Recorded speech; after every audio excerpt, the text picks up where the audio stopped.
As we continue to be east down and bound on our trek through the NFL, ladies and gentlemen, welcome to the 69th episode of the Sports Agents of Chaos podcast.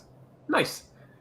In all seriousness, the obvious internet joke aside, welcome everybody to another episode of the pod as we here at SAOC continue our trek through the NFL divisions as we have been doing on a week by week basis of going through the entire NFL landscape, division by division, 4 teams at a time, although some of these teams barely deserve to be considered a team, but regardless, 4 teams at a time, as we look to formulate in our minds who are going to be the top teams that we are going to be looking forward to success-wise going into the season. And culminating at the end of all this will be our personal predictions on who our 4 division winners will be, plus the 3 wildcard teams in the AFC and the NFC. Last week we went through the NFC East. That was a fun division to go through, which really is starting to ramp things up. And I think this one, as well, is going to get things going. The AFC East, home to a definitive Super Bowl hopeful and a couple other teams that are Super Bowl hopefuls as well. And we're going to break that all down in this episode. But before we get any further to the main course of the show, let's start with the appetizer. The 3 of us, the triumvirate of chaos, the best triumvirate seen in world history since the times of ancient Rome,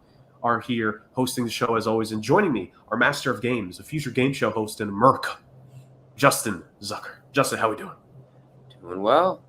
It's going to be an exciting week. Absolutely it is. And this is an episode I've been waiting for because you get to talk about your Jets and you get to set the people straight.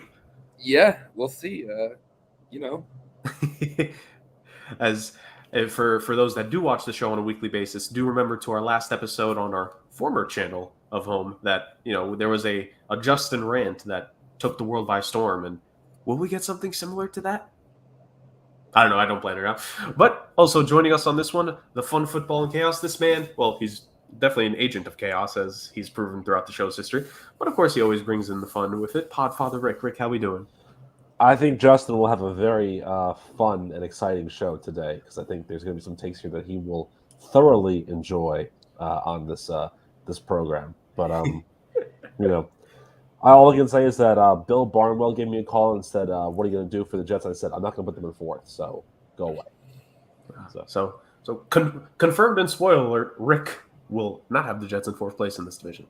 So they'll definitely be 3rd. But moving on from that, before we get to the football analysis, as we always do, where we break down the division, we must begin with the fun. And as we always like to do, we begin with the games. And our games master is back. Back in black. All of us are wearing black on this episode. Totally not coordinated in any way, shape, or form. Justin, give us what you got. I believe we have some trivia. All right. I was going through some stuff, and I found this interesting little tidbit. Can you name me the only player who has ever won 3 consecutive Super Bowls in a row?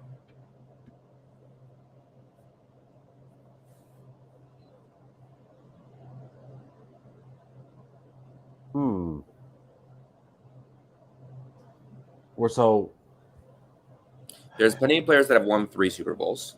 There's plenty of players that have won 4 Super Bowls. Apparently, no one has ever won 3 in a row. Except for this person. So only one player has won 3 in a row. Well, so see, here's a little cheat with this that I think about it.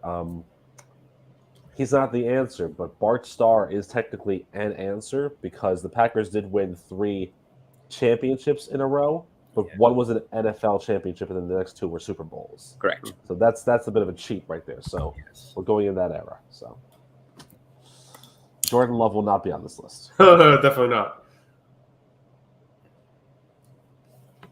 Man, this one's tough. Because to me, what pops in my mind are 2 guys actually who I know won 2 in a row, but I know they didn't win 3 in a row. Just for the people who know who I'm talking about, LeGarrette Blount and Chris Long were on the Patriots team that I believe it was the Super Bowl where they came back 28-3 against the Falcons, and then they were on the Eagles team the next year that ended up beating the Patriots in the Super Bowl. So those are 2 guys, funny enough, actually, teammates on back-to-back teams that won 2 in a row together, but there was obviously not a 3rd one in the cards for either man. So, because I don't think LeGarrette Blount went back to the Patriots the next year, because then after the Eagles Super Bowl was the Patriots-Rams Super Bowl, and I don't think LeGarrette Blount was on that Patriots roster. No, I don't think so. I think what you're looking at is you're looking at somebody from the Olden Nine- times. not that old. The 90s, because remember the Cowboys did have that run. I know they had 2 in a row, but there might have been somebody that got pushed out and was on either Washington in the beginning before those 2 or San Francisco after those 2. So, but the problem is that you're talking about early 90s football, and you know, I don't know how many of us were alive and cognizant at the time to know any of the names that were on here. So Definitely not cognizant. yeah, This is a hard one. this is tricky. Yeah. This is tricky. Rick, do you think by chance, because you mentioned the Cowboys, is there a Patriots player that could have been on? Because remember, the Patriots won 3 out of 4 early in the 2000s. The year that they didn't win was there, and that was the Bucks, I believe. Do you think there was a Tampa Bay Buccaneer player that somehow found their way to New England for the last 2? Trying to think if that was possible. Maybe. This feels like a weird type of question with a weird type of answer. I almost want to just throw out a name just for the hell of it, just to get us laughing. But it feels like a question where Brashad Perriman is the answer. Brashad Perriman. Yeah. So something stupid like that, or or the king of Sporkle trivia, Natron Means. It's another good one too. This is tough. This is really, really tough. That's possible, but I mean, I wouldn't know anybody from the Bucks that would have jumped ship like that. Pun definitely intended, by the way. Mm-hmm.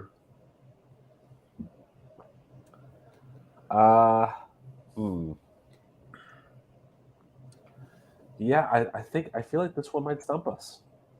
Probably. Because hold on. Here's my thing, Rick. I don't think it would have been a big time player. I think it would have just been a role player, and I think that's what makes this difficult. Like you said, a funnier name. Like I don't think we're talking about a multi-time All-Pro or Pro Bowler that would have done this. I think it would have been maybe I don't want to say role player in a bad way, but maybe more like a starter, but not one of the recognizable names. And that's what I'm trying to think of, because as you get older into time, man, do you forget about some of the those role players. Yeah. Well, Someone. if that's the case, I want to let you guys know. I believe he was a starter on at least 2 of the teams. Mm-hmm. He's got 1 All-Pro first team, 1 All-Pro second team, and 3 Pro Bowls to his name. Decent player. I don't know, Rick, do you want to try to focus in on, like you said, maybe the Cowboys and 49ers thing? Like, because they were so close together, you want to try to think of those rosters? Yeah, that's kind of where I'm leaning towards for this one. But who was a Cowboy in the early 90s that might have changed teams? I don't know if he did, but there is a name that I'm thinking of. Mm-hmm. But I'm not 100% certain if he went to the Niners the next year, because to be quite frank with you, I did not really care for that Niners Chargers Super Bowl very much. Well, I don't think most people did, because wasn't it a blowout? It was, however, it did feature the first ever 2-point conversion in Super Bowl history. Thank you, Stan Humphries. This guy's got an interesting lineage too, because he's the son of a former, I think, world champion boxer. I don't know. I mean, I'll say the name. I don't know if you know the name, but I'll say the name that I'm thinking of. Just maybe see if we can kind of get things going here with the first guess. Say it. Ken Norton Jr. The coach? Yeah, the coach. Oh, well, there we go. Yeah. Well, Ken Norton Jr. is one of the only people to win a national championship and a Super Bowl as a coach. He is also the answer to this question. He won 2 Super Bowls with the 49ers and 1 Super Bowl 2 with the Cowboys and 1 with the 49ers. And he's the only one to win 3 consecutive Super Bowls. Look at that. Like I said, it's an odd question with a really odd answer. I'm just glad it's not Rashad Perriman. Does Perriman was he on the Tampa Bay team that won? I mean, I don't know. I think he was on the Tampa Bay team that won, but I don't think he won ever again. Yeah, I was gonna say I want to search that. No. Up because... No. He wasn't drafted until 2015, so he has nothing to his name. No, he was on the Brady one, the Brady Tampa Bay team. No, he wasn't. He was on the Jets that year. He didn't. I don't know. I know. I'm pretty sure he was on one team. Oh, maybe he was on the Tampa Bay Bucks the next year because there was 1 year he was on like 4 teams. Yeah, I'm looking at it now. So what it was that in 2021 he was on the Lions in the offseason / practice squad. He was on the Bears for a spell in 2021. Then he joined the Bucks in 2021, but that was not the Super Bowl winning Bucks team. That was the year after. Yeah. Like Rick said, he was. Wow, this is some kind of cruel comedy. He was on the Bucks in 2019, so he was there the year before and the year after they won, but not the year that they did win. That just sucks. That's awful. That is awful. I feel bad for him, but I really don't because you made a lot of money in the NFL, so whatever, it is what it is. If I'm going to just take a complete guess, it was probably the fact that the Jets paid him 1 year $8 million with $6 million guaranteed to lure him away from Tampa. Well, 2020, that was that McCagnon was the GM at the time? Yeah, that tracks. That tracks. Yeah, I remember that signing, and I'm like, he had like 2 good games the year before, and they gave him a ton of money. Yep. Hey, Justin, sometimes 1 or 2 games will earn you contracts in this league. Just look at Sammy Watkins. Fine, I get it. I don't want it to be on my team. Yeah, well, there you go. Fair enough. Well, that was a really good question, Justin. And Very good. I really got it. Very good question. Wild. He didn't even have Sandoval to Google it yet. Bing, come on now. Sandoval always used Bing. Yes. There was never a Sandoval. There is no Sandoval. You never saw a deer. You don't know about a deer. This is the Soviet Union style of mascot trait. There is no war in Ba Sing Se. So as Rick continues the propaganda campaign there. Outstanding do we have any more questions, Justin, or is that it for trivia this week? I do have a related question, actually, if you want to do it. If not, we could save it for next week. I say we do it. Let's go for it. All right. Who's got the most consecutive Super Bowl appearances in general? Like years in a row? Mm-hmm. Are we going to overthink this, Rick? We might. So do you just want to? Should we just think of the first team, like not as our official answer, but just the first team that pops in our brain is obviously the Buffalo Bills. They went to 4 in a row. Yes. So now the question is there a team that went to 5 in a row? And I don't think there is. I don't think so. There's not.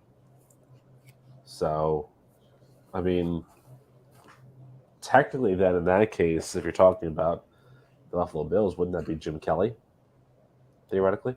Well, I thought he said team, not player. No, I said player. Oh, never mind. Well, if I didn't, I meant to.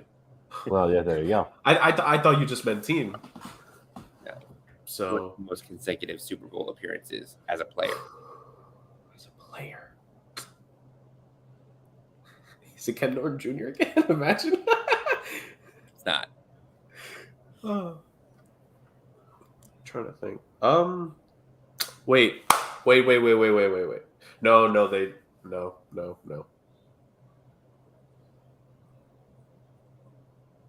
See, because the name popped in my head, but I think he only made it. I don't know if he made it to 3 in a row definitively. That's my problem. Well, the answer is going to be more than 3, because obviously there were players that were starters on the Bills that stayed there all 4 years, such as Jim Kelly. But there are players that have been to more than 4 in a row, specifically 1. Really? Why do I get the feeling it's like a third-string quarterback? Right? Because it is. Yeah. Oh, you.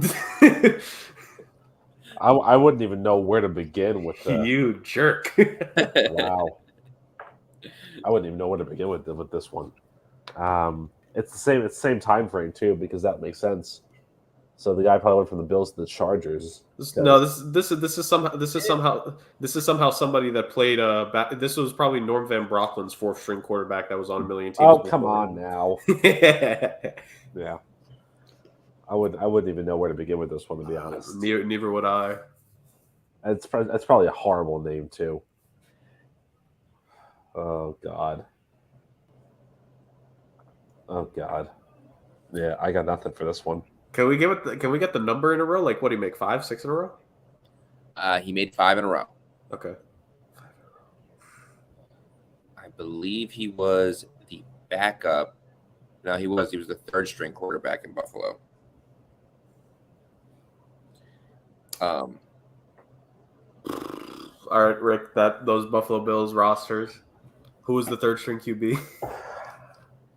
I don't even know. Oh God. Oh, that's nice. Jim Kelly was the number 1 guy. Right. Do you remember who the backup was? Rick would be the only one.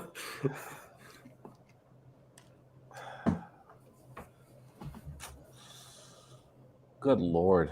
It's actually the backup is actually a pretty relevant name. Really? Yeah. Oh wait, wasn't that Flutie?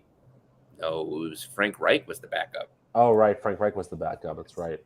And since there's no way it's going to happen, and I just brought up their Wikipedia page, the answer is former American football quarterback and convicted sexual offender Deshaun Watson. Gail Gilbert. Oh, okay. Well, Ends up signing with San Diego after the 4 Super Bowls as the third string quarterback. He takes a step up, and he is the backup in San Diego when they make the Super Bowl the following year. Still never won. Jesus Christ. Well, the Chargers never won a Super Bowl. So I know, but damn, could you imagine making it there on the roster 5 years in a row and not 5 consecutive years and that did not win a Super Bowl. I know he contributed nothing to any of those teams, but geez. Jesus. God. Bad. 5 years in a row. Bad.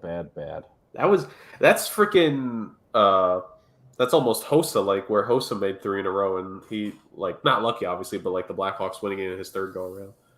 Always the bridesmaid, never the bride, right? Yeah. Or actually, Rick, really it would be Corey Perry, because Perry made it to 3 straight cup finals recently and didn't win any of them. I hate that dude. I hate Corey Perry. Most people do, but he's on my team this year, so I'm gonna love him. More reason to hate him. He's gonna protect Connor Bedard with his life. More reason to hate him. All right. Oh, yes, the former Anaheim Duck. Yes, I remember now. You're having a rough offseason, aren't you, Rick? Salt in the wound. So much salt indeed. So as we digress from this becoming a hockey show really quick, but if you want that, please let us know. We continue on, Justin. So we got the first one. You got us on the second one. So well done. 50% day. Would have never even guessed. You got the first one. That's wild. It's a wild. Because what do we always say? History is built by the winners. It's sometimes easier to remember winners than losers. Also true. It's not a name that usually people remember. But winners, Justin. It's all about winning. Speaking of all about winning, which is what this show is all about, we'll win an award one day, boys, for podcasting. Probably. I don't know. Hopefully. As we continue on, outstanding round of trivia there, Justin. Well done. Rick. Yeah. Do you?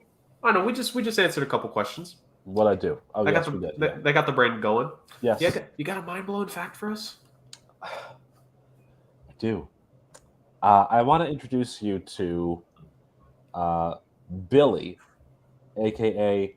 William Johnson Hippopotamus. And the reason why I'm introducing them to you is that back in 1927, the founder of the Firestone Tire and Rubber Company, Harvey Firestone, had a plant in Liberia that, they made plantations and all that for rubber and all that. Well, William Johnson Hippopotamus, or Billy as he's now known, wandered onto the plantation, and he was very friendly to them. And so Firestone, knowing that there was a gentleman in the presidential office who collected exotic pets, telegraphed and said, I have here a pygmy hippo. I think you would really appreciate it. So this is the story of how Billy, the pygmy hippo, who was virtually unknown in the United States on May 26, 1927, came to the United States, went to Washington, D.C., and became the pet of Silent Cal, Calvin Coolidge. So, yes, there was a hippo. Because, we talk about like pets in the Oval Office all the time, dogs, cats, birds. But Coolidge was an interesting character. He was a guy who, he owned a wallaby, he owned lion cubs, because apparently in the 20s, that's what you do, is you own like lion cubs and raccoons and wallabies. Well, Billy the hippo was, a member of this crew that was just all sorts of fun. And, he was so popular that he traveled to the 1939 World's Fair in Queens. And, he had about, I think it was like 15 different calves or whatnot. Then he ended up in the circus for a bit until he passed away in 1955. But, yeah, so the reason why I bring this up is because we had a conversation off show recently. And Jared, what was the conversation again? What was the question again? As Justin shakes his head. So, and I think everyone that will be hearing this part will understand this. So there was a post a couple weeks ago, ladies and gentlemen, popular on Twitter and IG. It showed a picture of a grizzly bear, a tiger, a hippo, and a crocodile. And it was, you have to survive 20 minutes with one of these beasts. And I think the prize was $100 million or $10 million. It was something like that, yeah. It was an absurd amount of money. And it was just, you have to survive 20 minutes with one of those absolute, units of animals that could literally turn any human being into a toothpick if they so chose to do. And, it was just a funny little thing, especially for guys, because, we believe we're indestructible at certain points. Obviously. So we were just like, which one would we pick? And me and Justin, we were on the same wavelength. We thought the crocodile. We thought the good old, we thought about the good old boy. It was a crocodile, right? Or an alligator? It was a dial, right? Either way. Yeah. Either or. It was just a simple thing. Justin's talking about how you just have to make sure you don't fall for its, little, rip and spin technique, and you would be fine. I was talking about the first time he misses that chomp, you just got to curb stomp the jaw and just sit on it, and he will understand that you are the tribal chief in that situation, and you are the one that is the head of that table. Rick, on the other hand, chose something different. And we were telling him, dude, what are you doing? But Rick chose the hippo. So Rick believes he could survive 20 minutes with a hippo. So here's the deal. Please explain this. I will. So there are three main keys to surviving a hippo attack here. Number one, stay away from the calves, like obviously protective babies and all that sort of stuff. Number two, avoid mating season at all costs, because you don't want to be near a hippo male when it's getting ready to mate. That ain't good. And number three, very interestingly enough, all you have to do is just float in deep water for about 20 minutes, because hippos don't swim. What they do is they're in shallow water. They bounce off the bottom of the riverbed. They don't actually swim. So all you have to do is just get far enough out where the water's not shallow enough. And there you go. Just hang out there for 20 minutes, and you win. Give me all the money. All the money. So let's go. So you can also run in the zigzag if you have to, because hippos are not, you can't change direction like that. So if you do that, survive a hippo attack. 20 minutes. So your mindset to survive a hippo attack is to find the deepest body of water possible near you. Yes. And what if you can't? What if you can't? Yeah. Then run in the zigzag for 20 minutes, and you're good to go. Something tells me that's not going to work, Rick. Oh, I think it'll work fine, and you'll see a lovely video come October or November where I will show you how to outrun a hippo. All right, so Rick has confirmed there will be a funeral for him later this year, apparently. Then let's be clear here. None of us would challenge any of these animals because we have a little bit more of a brain cell thing going on compared to most. But it was an interesting conversation to say the very least, and to see the scores of absurd human beings in the comments that were trying to argue some of the other ones. It was, That's true. Entertaining to say the very least. Because Justin, when he talked about the crocodile, was the best thing. What'd you say, Justin? The crocodile's jaws are not meant for. Was it opening back up? They're mainly meant for that chomp force. Is that what you said? all of the muscles are for bite force. They said like a small child could actually hold a gator's mouth shut. I mean, you wouldn't want to put it next to it because it could probably like remove its jaws from the child's hands, but it could hold it shut. So all you got to do is for a gator, either running the zigzag because they also can't change direction. You could find like a tree, which is pretty common in the world, and they won't be able to run around the tree fast enough to get you. Or, I mean, in theory, you could lay on top of it and hold its mouth shut and like cover its eyes. That generally keeps them pretty docile, but that one's tough because you want to avoid the tail. Yeah. But Because that tail swipes you. Whew. yeah, it's all muscle. But the angry hippo, Yeah, no. that thing runs 20 miles an hour. I'm not outrunning a hippo, I'm definitely not. especially in the water. Once I'm in the water, it's getting me. Yeah. I don't think I'm making it that deep that quick. And if I'm making it that deep, it's probably at the bottom because I'm dead.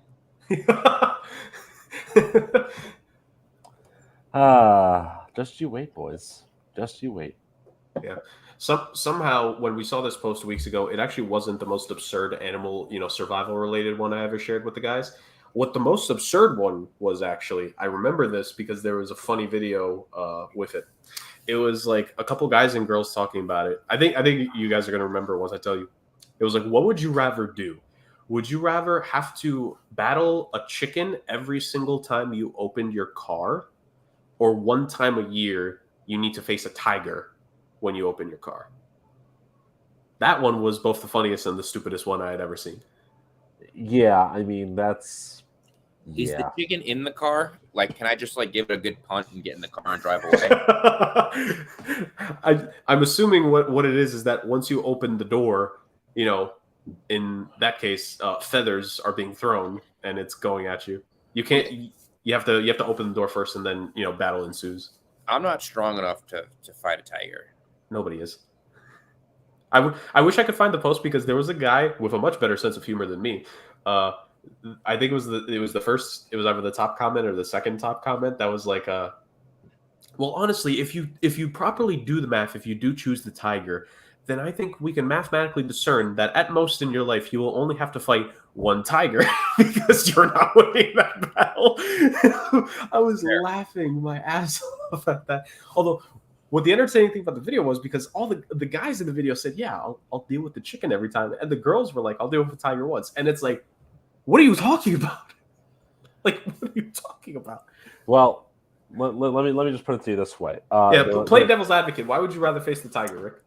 Well, no, I'm gonna defend the female folk here. There were certain days of the month where I wouldn't want to be the tiger, if you get what I'm saying. But to further the point here too. Okay, so you fight a tiger one day, one day out of the year. Yes. So that could be the one day of the year where I walk to work or take the bike. No. It's that it's not that there's a specific day it'll happen. It's that there will be a time where you open your car and you'll see a tiger, and it will automatically come out. Like you don't get the option. Oh, you don't get the option for it. Okay, well, like it's gonna have to happen at some point. I mean, unless you're me and then you just walk everywhere. Well, again, that's the point. Is that yeah? I mean, you could just take that chance. Try and like gap the whole time frame of the year. What if it carries over though? What if you gotta face two tigers next year now? Well, then I hope for a leap year. How is that going to help? I don't know. It's just something to hope for, I guess. Just an extra day. Extra day of life. Yeah, extra day of preparation. Yeah. An extra day to enjoy the earth. Yeah. Make sure that the tiger only attacks you on February 29th. It happens once every 4 years. Bada boom, you're good. There you go. Because that totally tracks.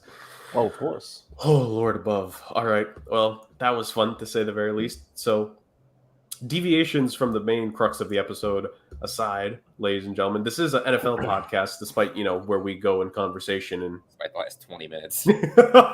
Hey, I mean, to be fair, the trivia was NFL related. It always is. Come on now. Yeah.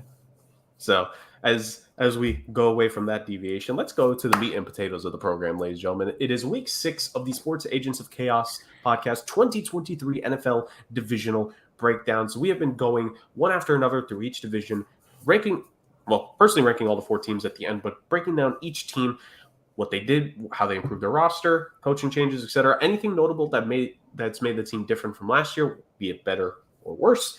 And then we ultimately give a breakdown and our thoughts about what are we thinking for them? And then ultimately at the end of the segment, we will all give you our 4-1 of where we think the division will ultimately fall for this upcoming season. The order in which we talk about the teams is based off of the finishing standings from last season. So, to begin the AFC East discussion of this, we start with the New York Jets. Because they did finish in last place in this division last year. 7-10 season for the New York Jetropolitans. No, just Jets in this case. Jets, obviously, it was a tough campaign. You had Zach Wilson at quarterback. You had Joe Flacco at quarterback. You had Mike White at quarterback. You had, am I missing anyone who threw passes for the Jets from last season? Chris Streveler at quarterback, which maybe hindsight 2020 was your best chance to win games at the end of the season. But ultimately, you had a bunch of different quarterbacks throwing footballs for the Jets. None of them particularly did a great job at that. But this was a Jets team that, 11, 12 games into the season, was a wild card team. This was a Jets team that was highly competitive. It was the Jets and the Giants. It was both the New York teams in each conference that were shocking people with what they were in the first half, 10 games of the season. It was going good. And then it fell off. And as we've spoken about multiple times on this show, it ultimately fell off because of the offense. Because the defense, to this day, we can still say the New York Jets defense did its job last season in terms of holding opponents. Just the offense could not move in any form of consistency to save their lives. We've done the math before. We're in the last, I think, 5-6 games of the season last year. The offense, the Jets lost by a combined score of 50-60 points, and you're bringing in a quarterback who by himself threw 12 more touchdowns than all the Jets QBs last season combined. So just by a points basis, the Jets are bringing in someone who mathematically would have helped them win the playoffs last year if it was a down year. Speaking of Jets quarterback this season, Zach Wilson is still on the roster, ladies and gentlemen, but he's not the starter anymore. He is the backup quarterback to, and he's not safely backup quarterback, Chris Streveler and Tim Boyle. We're going to catch up to him maybe. Streveler was cut. Damn it. Why is he still on the roster? Because he was cut, and then he wasn't claimed, so he reverted back to the Jets on the IR because he's injured. There you go, Chris. There you go. But obviously, we know the big headline of this NFL offseason, what we were basically all waiting for, maybe for the past 3 years, was the trade. Aaron Rodgers no longer Green Bay Packer, New York Jet, and a whole cavalcade of weapons he got, as well as his offensive coordinator from Green Bay as well. Oh, what a decision that will be here. But let's look at the roster in and of itself. When you think of the New York Jets this season, you think of hopefully a much improved offense, to say the very least. Now, Breece Hall, the electric rookie from last season, was looking great, was probably on pace to win Offensive Rookie of the Year, or at least be one of the final 3 candidates at minimum, along with his fellow Jets teammate, Garrett Wilson. Cut short due to injuries last season. I don't know exactly what the timeline is for him. Justin, you could speak more to that. Is he projected to be back ready week 1, or is it still going to take a little bit? I think they're taking it slow. I'm not sure if he's going to be ready week 1. I do know that there's a possibility that he plays, but I don't believe he's been taking any team snaps. I know he's been at training camp. He's been practicing. I don't think he's doing any of the 7-on-7 drills or anything like that. I think they're keeping him away from contact, and they're going to let him take as much time as he needs to get back. Right, and probably the smart thing to do ultimately. So the Jets running back crew right now is going to see Michael Carter take the lead there, as well as Zonovan Knight as the projected, technically third string if Breece Hall was back, but at this moment, second string guy, basically. The Jets could still make a move on running back. I think a majority of the teams could, as we've detailed about in the show in the past several months. Still plenty of running backs available. Just none of them are going to get paid anything, according to Jim Irsay. If you look at the rest of the skill position group for the New York Jets, a lot of talent on this team. You have Garrett Wilson, who looks to be the number 1 guy on this team, and the connection that he will have with Aaron Rodgers will be very interesting to see how that builds and develops throughout the season. You added a couple guys in free agency in the likes of Mecole Hardman and Alan Lazard, 2 very different guys to add. You have Mecole Hardman, who's that straight line burner who can very much make a couple plays deep, and then you have Alan Lazard, who's really that kind of bigger body compared to some of the other guys and can make some contested catches, and you're going to hope that connection with Aaron Rodgers back to their Green Bay Packers days together, which is also literally including last damn season, will continue as well. And then you still have some, reliable guys there. Corey Davis, you're hoping can just be good, reliable, good hands, and, when he's called upon, he'll be able to perform. And, of course, Randall Cobb, biggest out of the offseason, guys. Come on now. That got them Aaron Rodgers right there, Randall Cobb. You have a decent tight end. Actually, honestly, a pretty good tight end room. No superstars or stars there, but just 3 very good tight ends that can do different things in CJ Uzoma, Tyler Conklin, and even Jeremy Ruckert. So decent tight end room. They could have some fun if they want to do 2 in tight end sets or have the tight end be a 6 offensive lineman on a certain play. Speaking of offensive line, you have Billy Turner, another former Green Bay Packer there. Does it seem familiar, some of these guys, and who they may have played with on this team before? But there's Billy Turner, there's Laken Tomlinson, there's Connor McGovern, there's Elijah Vera Tucker, and of course there is Max Mitchell, who was a late round draft pick, I think 4th round if I'm not mistaken, from last season's draft. And then you have a guy that, the Jets are going to hope is able to play games this season in Mekhi Becton, who, status TBD on what his future with this team is going to be like. But we are hoping, and, well, Jets fans are hoping, assuming that he should play good enough to be a starter definitively, but stay healthy. That's the offense. Then you look at the defense, a Jets defense that really did a great job last season. It's going to be all about, can they do a repeat performance and do even more to support the team? You have a defensive line with the likes of Carl Lawson and John Franklin Myers, 2 solid players, some depth pieces there. You hope that Jermaine Johnson is going to take a leap, and really prove himself to be worthy of that 1st round pick that he was drafted with last draft. But of course, the key of this Jets defensive line is Quinnen Williams, a guy who has had plenty of success so far in his career. Just got a nice big contract extension after back-to-back really good seasons for himself. But I believe last season was his career year for sacks. So Quinnen Williams, coming off the best season of his career, just got a new contract. You hope he can continue to take steps and be the definitive leader of that defensive line that the Jets are hoping for. Oh, how far he has come ever since the early stages of his career when he was being stopped in airports. Then you have a linebacking core with, solid linebacking all around. You have Quincy Williams there. You have Jamin Sherwood. You have Nick Vigil as a backup. But the main crux of that linebacking core is CJ Mosley, a guy who early on in his Jets career had a lot of rough stretches, constantly was getting injured. But finally, when CJ Mosley is out there for the Jets, you can see why they signed him a couple years ago. He's a good player. He's a very good middle linebacker, good voice on a defense. You have him there. But it is the defensive backfield of this team that really performed well last season. And a lot of that has to do with the number 1 corner on the team and one of the top 2-3 corners in the game today. And some would say he ain't 2 or 3 in that list. It's Sauce Gardner being the man, the guy, leading that defensive backroom. That includes the likes of Jordan Whitehead. That includes an Adrian Amos, former Green Bay Packer. And that includes DJ Reed and solid backup cornerbacks as well in Michael Carter II and Bryce Hall. So, talent on that team, to say the very least. Some pretty good pieces. I think it's fair to say they're not going to just have 7 wins this season, we assume. Rick, I'm going to throw it over to you first because I want Justin to finish off the Jets talk ultimately. What are your thoughts about your former team going into the 2023 season?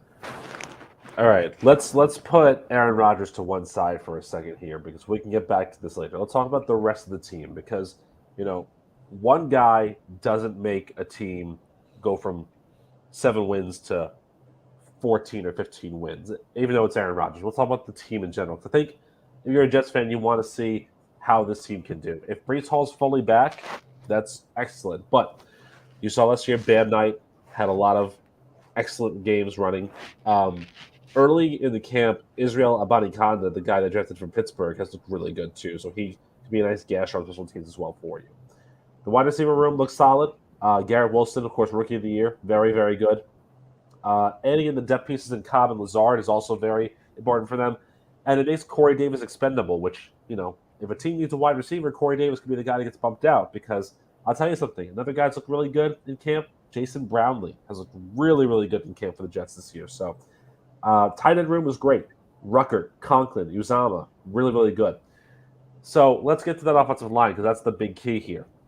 You're talking about potentially using a 37-year-old Dwayne Brown or a guy who can't stay healthy in Mekhi Becton to be one of the key cogs of this offensive line. And if you're a Jets fan and you hear in training camp the rumor that Mekhi Becton is not playing for a starting spot but playing for a roster spot, then that gets you a little worried here. Because again, what are your other options? A 37-year-old guy maybe protecting the blind side if that's where he's going to go. So, I don't know. That's one spot. The rest of the O-line is good. Joe Tippmann, who they drafted, could be a really good center. And this team, if Vera Tucker's back to full strength and Max Mitchell's back to full strength, they're young, they're hungry, they'll get there. I liked what they did on defense too. Not only did you talk about the guys like Big Q, who had 12 sacks last year, which doubled his prior season projection, but they added good depth pieces too. Al Woods they added in the defensive tackles to give JFM a little spell here and there. So they added a lot of good pieces there for depth. The one thing that I harped on was Quan Alexander did not get re-signed by this team. And so now you got to wonder if that's going to be a major issue. I mean, yeah, Jermaine Johnson could be an O linebacker. Mosley leads that way too. But, aside from those guys in Quincy Williams, there's a bit of a question mark there. So if you're running a 4-3, you're fine. But if you're changing up schemes, it's questionable. The secondary looked really good. Unfortunately, Chuck Clark is on the IR because he was their big safety coming into the year. But they should be really good in that defensive secondary. Now let's get to Aaron Rodgers, the guy who I have nothing nice to say about, but I will do the best that I possibly can here. It is the best quarterback the Jets have ever had in that room. It is a guy who is a veteran, uses great leadership, and can bring the best out of these rookies. The only question really is, if the chips are down and it's negative, can he summon the will to bring these guys back into the fold? Because look at the schedule. The Jets are the biggest benefactor of the fact that they finished last year, and they have a brand new veteran quarterback who knows how to win. When you're playing those games against Atlanta and Houston and Cleveland, along with the games against the Commanders and the Patriots, those are games now that you're going to look at and say, we're going to win these games. So I think it's the confluence of factors here makes it a very exciting time to be a Jets fan. And I think that it gives you something to believe in. Now, the question is, what are your expectations? Because, everyone's thinking Super Bowl or bust here, but let's just temper that, because if you're a Jets fan, you haven't set the playoffs in 12 years. So you got to make sure you get to there first, and then you can talk about Super Bowl expectations here too. I see this as a very good team. I see this as a team that can make a lot of noise, and I think they're going to surprise a lot of people. But again, they have to get to that point first before they can move forward and have those lofty goals that they're completely happy here. So I think if you're a Jets fan, Justin, you're going to be very happy with this year. So lots of promise there for you.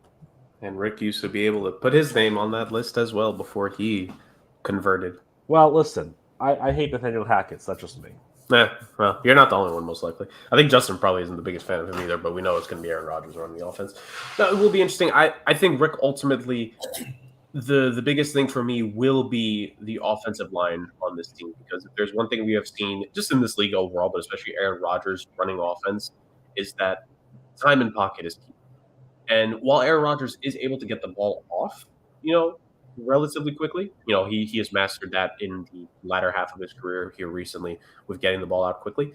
It's still good to be able to give him that opportunity to be able to, stand there if he needs to and be that magician that we know he can be. I think ultimately for me, the offensive line would be the biggest thing. If this offensive line unit can bring it all together, if maybe will we finally see a resurgence of form for Mekhi Becton? Will we see a Jets team that maybe gets aggressive at the trade deadline and tries to see if there's a tackle available to boost up this team? Who knows? But I ultimately think that the offensive line will be the ultimate key here, because it's not even just protecting Aaron Rodgers, it's also the way that they can help the running backs get production, because again, ultimately, we don't know what the final running back room is going to look like for the Jets here. Knowing our show, they're going to sign someone after we record this, most likely tomorrow or Monday. So, that's just our lot in life. But whether it's this room, whether we think they're going to sign maybe one of the notable free agents here, which if Justin wants to speak to that when he gets to his part about the Jets, he can. But I think ultimately with the New York Jets, it's the balance of this offense, which I think was a problem in Green Bay the last couple of seasons. Now, I'm not saying that because of the talent of the running backs. Obviously, Aaron Jones and A.J. Dillon, very good duo, still there this season.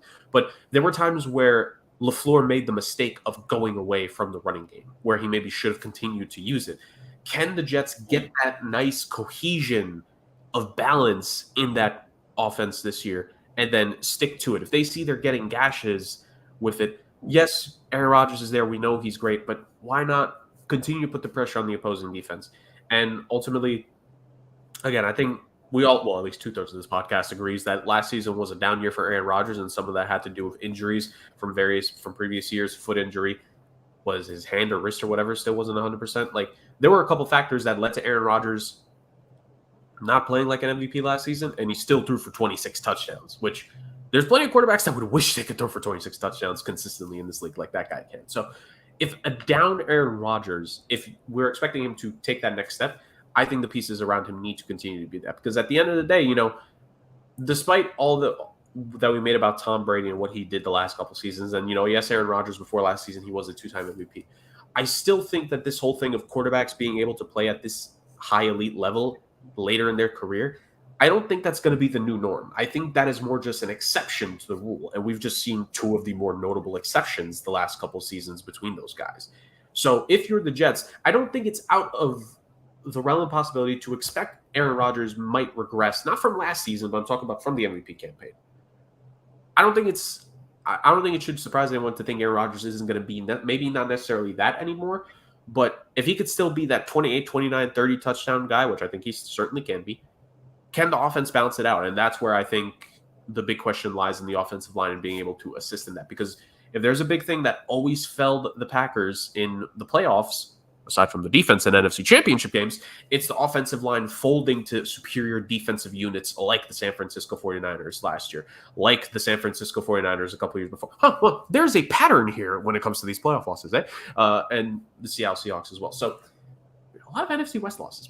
Ultimately, it's the offensive line to me that's going to be the key to the Jets' success this season. And if that offensive line can get it together, if guys can play higher to what we expect, and if maybe Mekhi Becton, via osmosis, get some of that greatness off of him from Aaron Rodgers, and he can come back and be a starter on this team and be really good. I'm not even saying Pro Bowl. I'm just saying healthy for 16, 17 games. I think the Jets really do have something cooking this season. But my thoughts don't matter because I'm not a Jets fan. This man, on the other hand, is. Justin, 2023 for the Jets. You guys win the Super Bowl? No. What are we going to see out of the Jets this season? So I want to address a couple of things that were said because I think that it's important.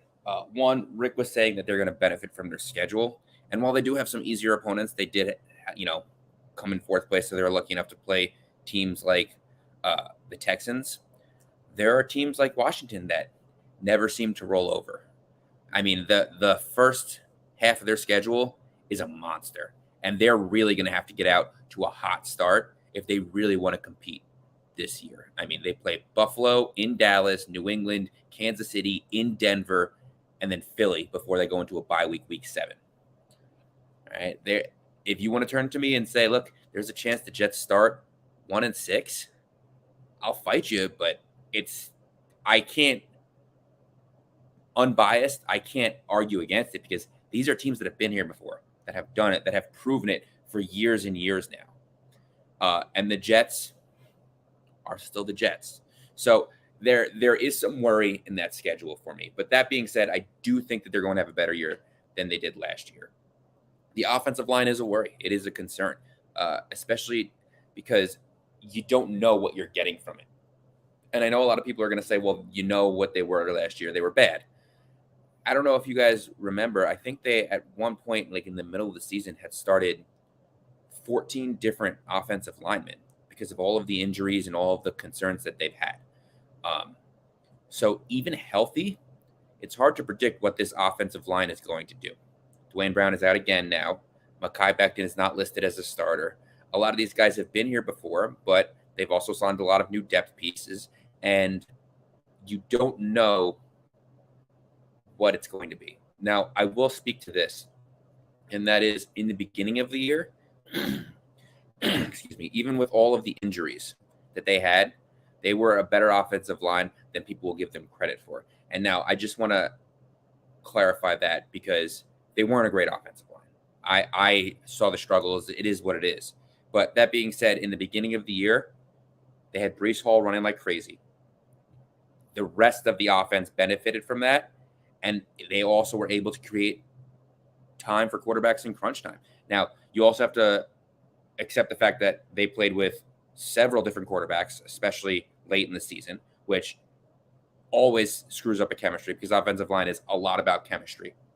And when the running game, disappeared and there was no quarterback play, every team said, we're not going to make mistakes in the secondary and we're going to get after the quarterback. And that was the formula to beat the Jets. And the offense didn't really have to play all that special either, which is why the defensive numbers were really good, especially towards the end of the season. Now, I don't want to take anything away from that defense because I do think they're a very good defense, but they were on the field a lot. And there were more than one game where, unfortunately, a big play cost them the game. I mean, you look at Detroit, you look at New England, which is more of a special teams issue, but these guys are on the field a lot and mistakes happen. Now, that being said, some consistency and some elevated play from the quarterback is a remedy for everything. It is. I mean, there's a reason that the Chiefs' offensive line is among the top 10 offensive lines every year. It's because Mahomes knows how to play the game. He gets rid of the ball easily and on time, and he doesn't take sacks, and he throws the ball away when it's time to throw the ball away, and he makes the right plays to make the rest of his team look better. And Aaron Rodgers is capable of that. Aaron Rodgers can make the quick throws to get rid of the ball, give the offensive line a little better time, give their efficiency rating a little better. Maybe they'll start winning some more pass blocks and stuff like that, and run blocks. This is going to be, for the first time in his career, Aaron Rodgers is going to have the opportunity to throw the ball to a first-round wide receiver. It's never happened before. Last year, his leading receiver was Allen Lazard, who had his injury concerns and things like that, but he was the number one going into the year. Now he is arguably the number 3 behind McCole Hardman, who is listed higher for some reason, and who, I mean, I love, but he's listed, I would have thought Lazard was higher, and Garrett Wilson. And there's still Corey Davis and Jason Brownlee and Randall Cobb there. So there's weapons for him. There's a lot to be excited about. And I got news for you. The defense having to play less, having to be on the field less, statistically, they might be one of the better defenses we've seen in a long time now, if they can capitalize on a well-rested squad. So there's a lot to be hopeful for. There's a lot of question marks for sure. Like I said, specifically the offensive line, the linebacker core, and the toughness of that schedule. But and the coaching, I will not forget that after last year. Just league-wide, I made a lot of claims that were taken away from me because of coaching, but I think because of coaching. But yeah, I think that they have what it takes, and on paper, they should compete at the highest level. It's still the Jets, and let's see if they put it together. Yeah, good points all around. And I think, like you mentioned, Justin, what will always help a defense more at the end of the day is if they don't need to be out there tired and sagging because their quarterbacks just had a quick 3-and-out on the offense, which was really becoming a staple of the offense with Mike LaFleur at the very end of the last season. And you mentioned the schedule. I think the interesting thing is, this is definitely a tough schedule because, as you mentioned, 5 of their first 7 opponents were playoff teams from last season. And 2 of them were expecting to, at least the 2 that are not, were expecting, at least in theory, to be a little bit better than what they were. At least one of them should be better. Even if New England is not better. Yeah. New England was a top defense last year, and it didn't really change. I expect them to be a top defense this year. I don't think that New England's an easy game to roll over. You make mistakes, Bill Belichick's still a Hall of Fame coach. He will capitalize on those mistakes. Yeah, and I think, and I kind of said this, I want to say it was last week when it came to the AFC East, I think we're starting to turn over to the point where when we look at the schedule, this is the definition. That this is not like the AFC and NFC South where it's like, oh, yeah, this game's probably going to be a tough one. It's going to be a tough one. They're probably going to lose. They're going to win this one. This is the one. This is the division, I think, maybe more definitively than the AFC North when we talked about them a couple weeks ago, maybe more on a level to last week, where we can start to talk about these games in a head-to-head matchup to where, yes, this is a tough stretch of games for the Jets to start off the season. Unequivocally, it is. At the same while, these teams also have to look at the schedule and be like, Aaron Rodgers is on the queue now. It's not Zach Wilson. It's not Joe Flacco. It's Aaron freaking Rodgers. And I think you now have a Jets team that the defense will hopefully be better rested if they can stay healthy and maybe get a little bit more contribution from that team. Again, I think Jermaine Johnson, if he could be big in year 2, that'll be a very welcome and pleasant surprise, because if we know one thing that helps defenses perform, it's sacking the quarterback. And Jermaine Johnson in college showed us he could sack the quarterback a little bit in his last season at FSU. I think that, yes, it's tough matchups on paper, but I think this Jets team, very much more so than last season, is prepared and ready to have these tough matchups. And I think it's going to be a very telltale sign of what kind of team the Jets are with this schedule of games. And maybe even not necessarily the record at the end of this stretch, but how they perform. I think if there's a blowout anywhere in there, I think that would be the concern. But if the Jets, because you mentioned the start, if the Jets are like 3-4 or 4-3 after the first 7 games, but they weren't blown out in any of those contests, I still consider that not bad. Like you're competing with the best of the best. How many times in the last few, and maybe Justin can really test this, how many confident times, Justin, were you able to say, yeah, we're not going to get blown out like we should be getting blown out? I don't necessarily think on paper the Jets should be getting blown out by anyone here. And I haven't been able to say that about a Jets team in a long time. I look at this whole schedule, maybe Kansas City aside, like I'd be shocked if the Jets lost a couple of these games by 14 or more because they now have an offense that can compete. And I think that'll be the big deal with this team at the end of the day. The one thing I want to say is I don't care how much they lose by. No, you just want wins. This is a team that on paper should be in every game. They should have a chance to win every game. Any loss is a loss, whether it's by 1, whether it's by 45. A loss is a loss, and they will affect this team.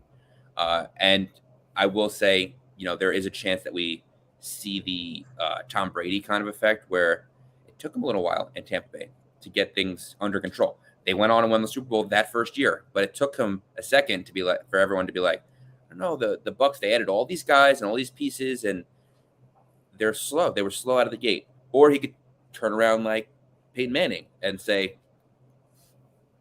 everything's on fire. He's having arguably the best statistical season a quarterback had ever had at that point.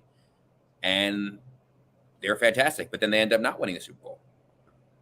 So we'll see.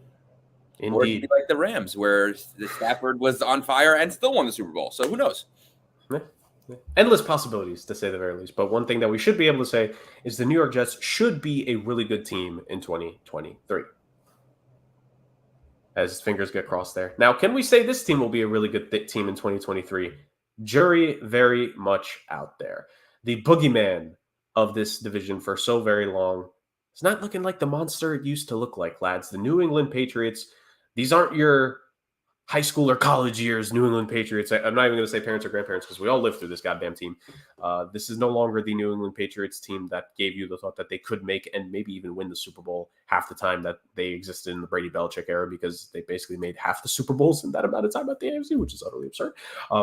This is a New England Patriots team that is very much going to need to win this, as Justin kind of mentioned earlier when it came to their defense. They're going to need to win off of defense and coaching. And that is the fact with this Patriots team. Quick breakdown of the roster itself. McCorkle Jones is going to be QB1 going into the season with Bailey Zappi at number 2. Rick shaking his head there. Ramondre Stevenson is set to be the top running back out of the backfield. They had a couple backfield losses from last season. Pierre Strong Jr. to me should be very heavy into consideration to be the second running back on this team, because I think he's very good, to say the very least. And a wide receiving core that, it has... Here's the thing. I actually like some of the wide receivers on this team as decent second or third options, but the problem is someone needs to technically be the most important option for Mac Jones here. And at wide receiver, it's Juju Smith-Schuster, it's Devontae Parker, it's Kendrick Bourne, it's Tyquan Thornton, the former, I want to say, second-round draft pick from a couple of years ago. It's guys like that are going to have to take that are going to have to be that role. It is a pure receiving duo between Hunter Henry and Mike Gesicki, which, New England Patriots tight ends not named Rob Gronkowski aren't necessarily known for the high receiving yards and touchdown numbers in New England, to say the very least. And you have the offensive line with the likes of Trent Brown, the veteran David Andrews is still there, Riley Reif, and of course, the guy, we know him, we love him, Cole Strange. And then we have the defensive side of things where, again, it's a mix of really good defensive players to good. Actually, there's only a couple really good guys when I actually look at it. There is for Lawrence Guy Sr. and Dietrich Weiss on that defensive line. You have the number one pass rusher on that team by a mile in Matthew Judon.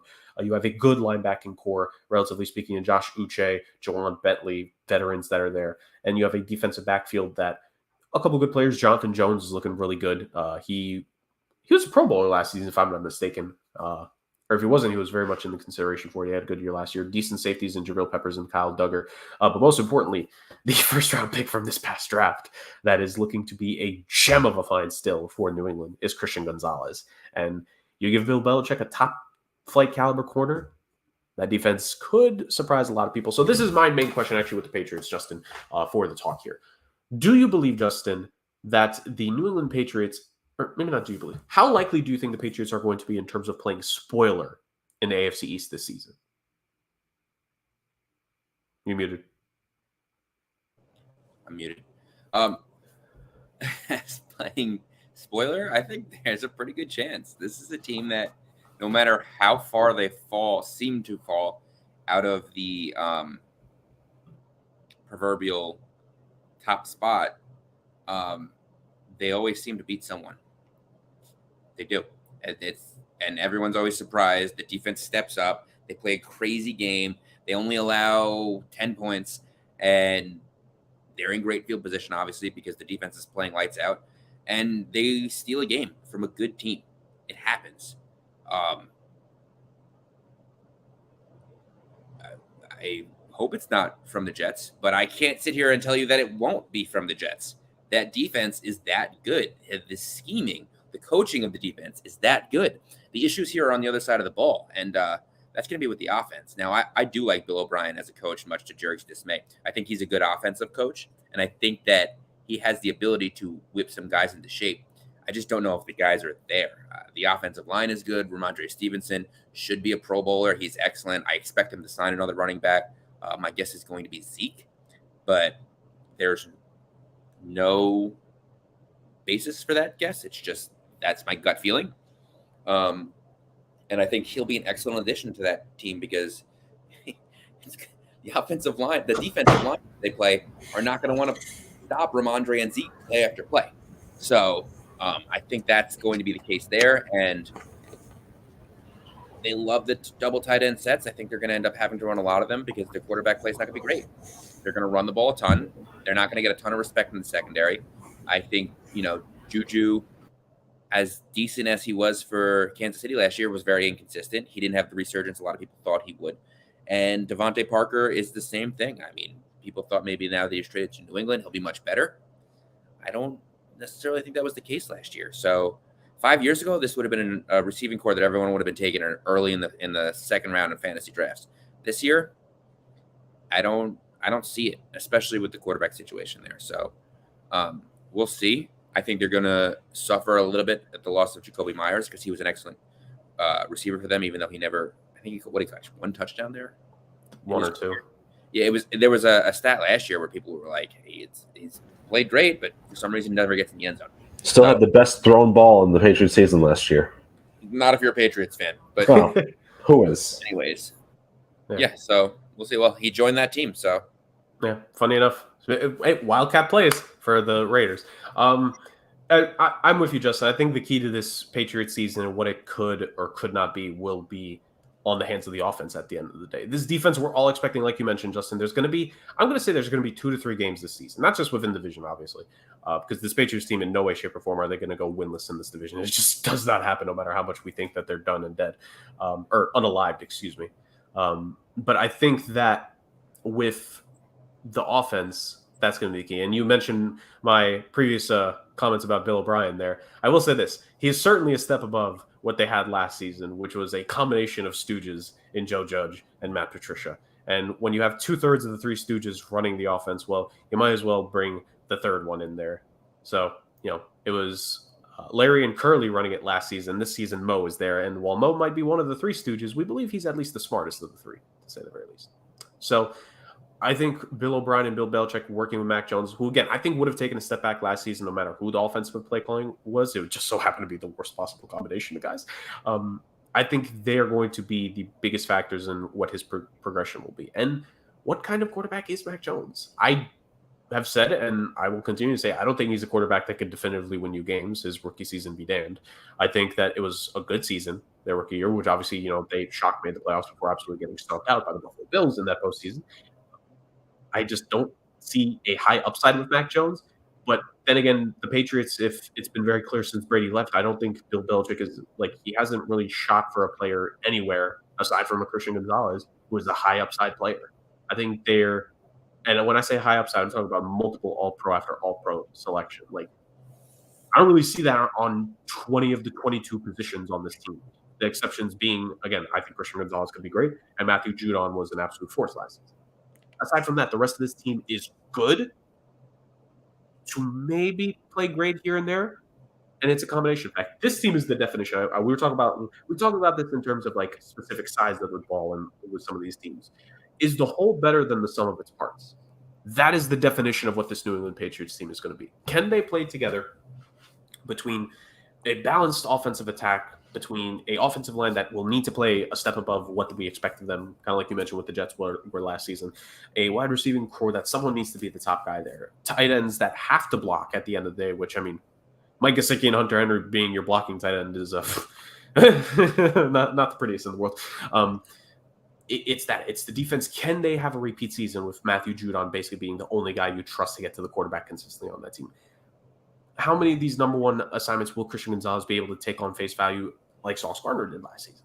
Like, there's a lot of things that this team needs to be able to rise above to be good. Now, again, I'm not saying the Patriots will be bad next season. In no way, shape, or form am I going to say that. But, I don't see a lot on this team that should make me, really be confident. Sorry, Patriots fans. Rick, the Patriots, they very much like Justin, they tortured you for 2 decades. You are relatively free of that torture. The Bears actually beat them last season, so you could take a retroactive victory there. What are we going to see out of New England here in 2023? Can this finally be the season, Rick, where we're like, all right, we don't have to worry about the Patriots anymore? Yeah, this is the season. We don't have to worry about them anymore. And I think what can you see? What can you expect to see? Billy Zappi mid-year taking over this team. Look, you're right. Mac Jones is not the guy. It's not working out that way where he's going to be the quarterback because he's a game manager at best. He's not the guy that's going to win you games. He's going to lose you games, but he's not a strong enough quarterback in this system here. And again, like you said, there's no true number one wide receiver that's there. Is it Devontae Parker in the twilight of his career? Is it Juju, who's never really been number one anywhere he's been? Is it one of these guys they drafted? Is it Demario Douglas out of Liberty? I doubt it. I think the big thing too, Raekwon McMillan is out. He tore his Achilles in OTAs, so that's a big linebacker that you're losing along with Josh Uche and Judon and Jawan Bentley. So this is a New England team that's going to look very different, and it's a New England team that's going to have a lot of missing pieces. Now, will they be competitive? Sure, because let me tell you something. That secondary is still going to be a nightmare. All you need to say to Jets fans is we're punting the ball to Marcus Jones, and look what happens. It's not something you want to relive anymore. And but Christian Gonzalez being there, he's going to be a star. I think he's going to have a very good first season. It's just more of a matter of, this is not the Patriots of the 2000s, and it's not even the Patriots of the 90s and 80s because they still found ways to terrorize teams. But you look at this and look at this team this year, and I don't see anything that's going to say I'm afraid of the Patriots. Like, nothing about them says you're going to scare me. I mean, there's nothing really there for me. So I see them as the distant, threat in this division, where if they somehow are close to winning this division by the end of the year, something definitely went very wrong in the other 3 franchises this year. Or Belichick just, made another deal with the devil, and, there you go. If this team is somehow, some way in position to win this division at the end of 2023, I just give up on trying to pretend like I know any kind of football because no more. I give up. I'm finished. Yeah. No. Get out of here. All right. Ultimately, I lean a little bit more towards your take there. And with me saying that, I'm not saying that Justin certainly believes that this team will go through a renaissance. But what I will say is that if not now, then when? Because this feels like the time. All 3 of the other teams give you some kind of tangible, and they're pretty good. The Jets brought in the quarterback. The Dolphins have the team from last season with a bit of a defensive coaching change. The Bills for the last 3 years have been like the team in this division. When are they finally going to stop being annoying? I think that's the question a lot of people want, and that takes time, man. And again, this is why I said I don't think the Patriots are going to suddenly become so downtrodden and so bad. But in the same while, I like playoffs this season. I think 2021 continue. Well, I mean, I thought it at the time. 2021 continues to be the aberration that it was, ultimately speaking. And if this Patriots team is anywhere near that level this season, I think it'd be. I think we could argue if the Patriots are a playoff team 12 games into the season, I don't think it's a stretch to say that might be one of the biggest, if not the biggest, surprise for the NFL in 2023. They shouldn't be in the wild card picture 12 games into the season. This is just not the team that should be in that conversation. So that's our thoughts there. All right, moving on from that. The Miami Dolphins, a team that made the playoffs last season, that challenged the Bills in the playoffs, despite not having their quarterback last season, to say the very least. The Miami Dolphins' consistency was a word to maybe somewhat describe them. And when I say consistency, I memean when they won, they won games last season. When they lost, they lost games last season. The Miami Dolphins started the season 3-0 before falling to 3-3, before winning 5 games in a row to go 8-3, before losing 5 games in a row to go 8-8, before winning the final game of the season to clinch a playoff spot, before losing in the playoffs. If we include the playoff loss, this team was 9-9 last season, certifiably mid. But this is not a roster that should be mid in any way, shape, or form. Tua Tagovailoa is the quarterback on this squad with Mike White and Skylar Thompson as his 2 backups. Raheem Mostert and Jeff Wilson Jr. are the running backs on the squad. Tyreek Hill and Jalen Waddle are the wide receivers 1 and 2. A very good wide receiver 1 and 2, to say the very least, with solid backups actually behind those 2 in Cedric Wilson Jr., Braxton Berrios, River Craycraft. There's some good receiver depth there, but of course we know the top 2 are just really, really good.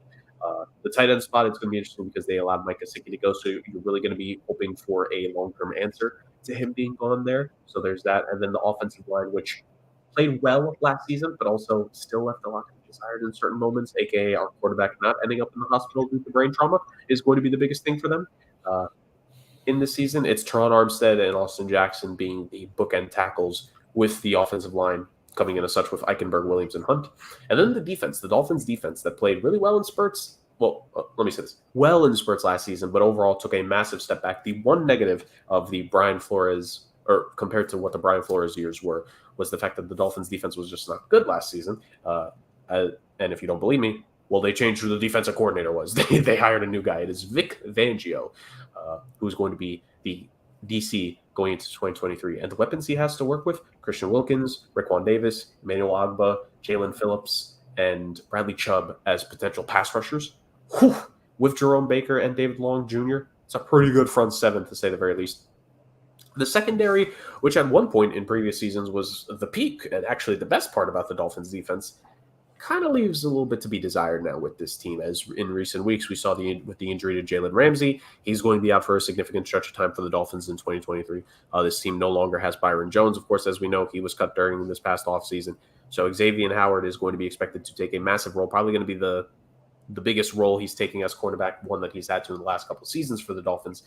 And he's going to be surrounded with the likes of Deshaun Elliott and Javon Holland, who, I mean, I will say this, I am a big Javon Holland guy at safety, and Eli Apple as a potential quarterback number 2 for him.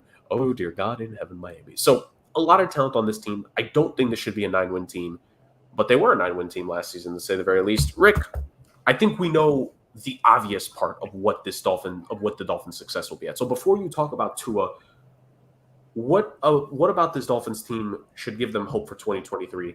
And then the X factor that is Tua being healthy.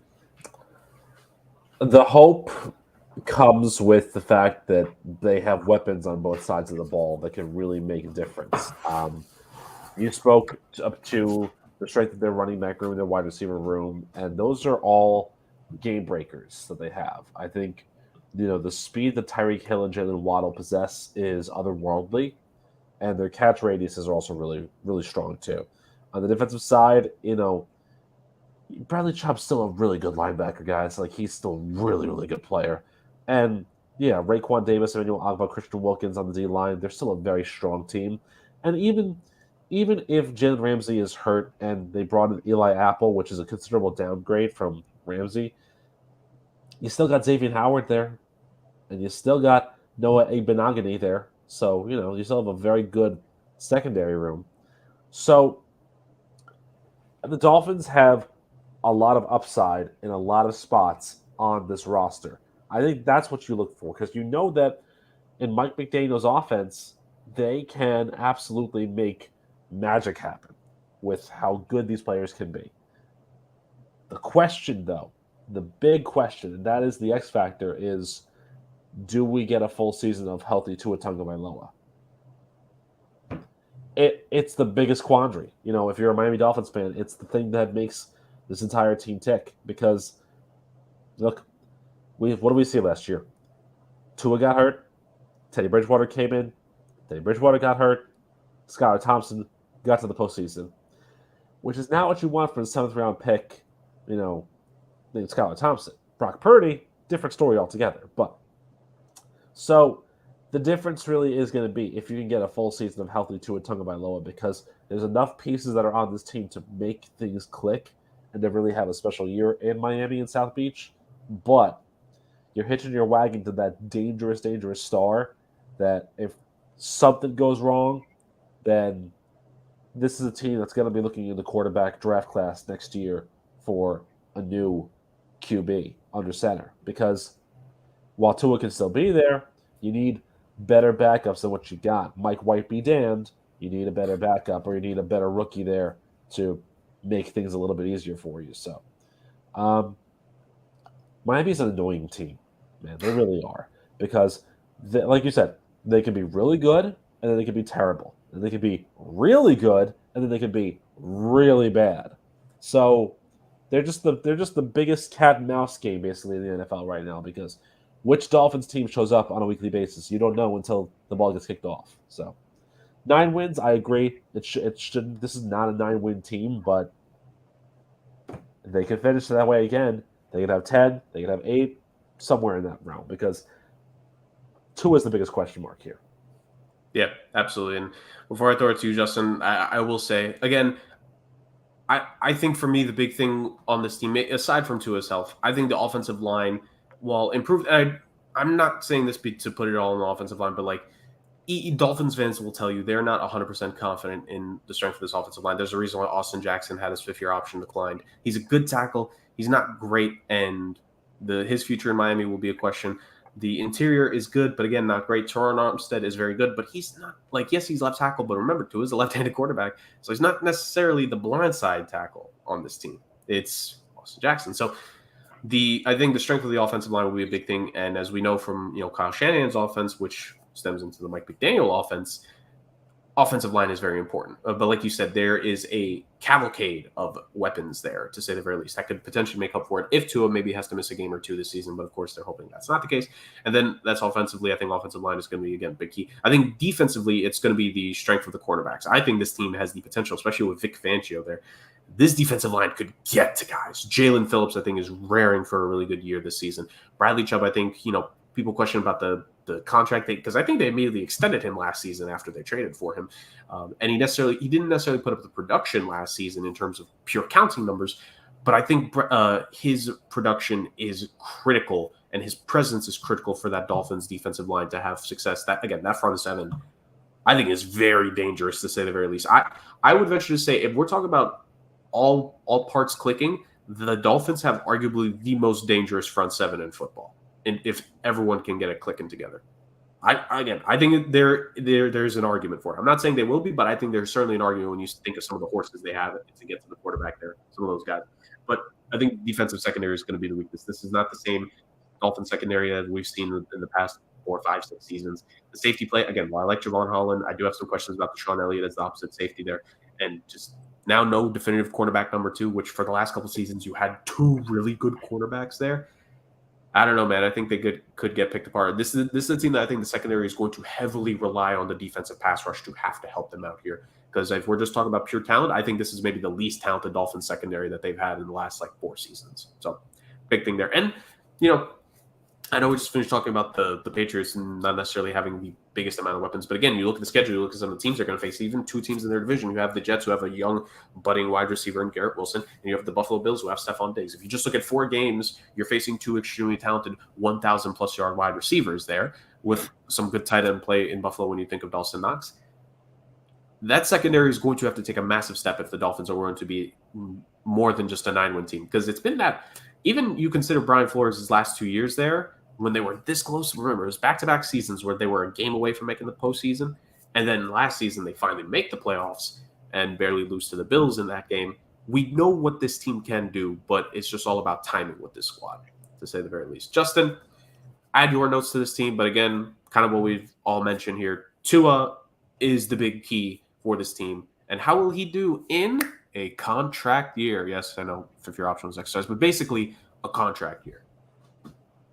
I forgot about the contract year. That's true, because Joe Burrow and Justin Herbert are getting paid now.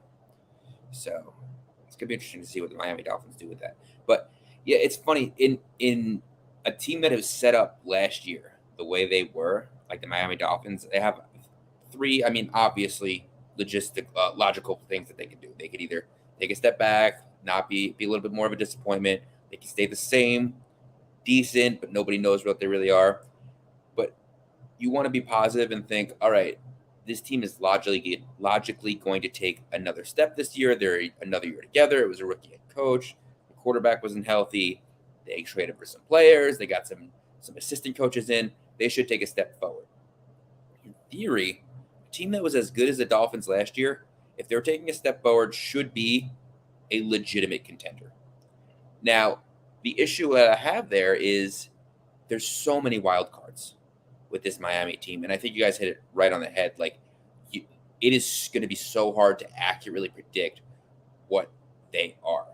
Tua's got a long history of injury concerns, and the concussions are honestly one of the more recent ones. I mean, he had leg injuries, he had hip surgery in college, I believe. He's always been hurt. Can he stay healthy for a full year? Is he worth a long-term contract if he can stay healthy this year? You know, so many concerns. And with him behind the helm, I think they are a top offense in the league. I really do. I think they could score with the best of them. The weapons they have there are unreal. Tua's connection with both Waddle and Tyreek was electric last year when he was on the field. But can he stay healthy is the concern. That defense also is a huge question mark. They went from being a top defense in the league to being a bottom defense in the league. They had a lot of the same players, which was another thing. So was it coaching? You know, they've added Bradley Chubb now. They've added Jalen Ramsey, who we don't know when and if he's going to play this year. But there's so many things that you want to turn around and you could be like, well, I think they should be good, but. And in my experience, those are teams that don't generally win. They may win a lot of games in the regular season. They may make the playoffs. They may go on a run in the playoffs. Those are not generally the teams that win a Super Bowl. And it's what I've been saying about the Bills for many years.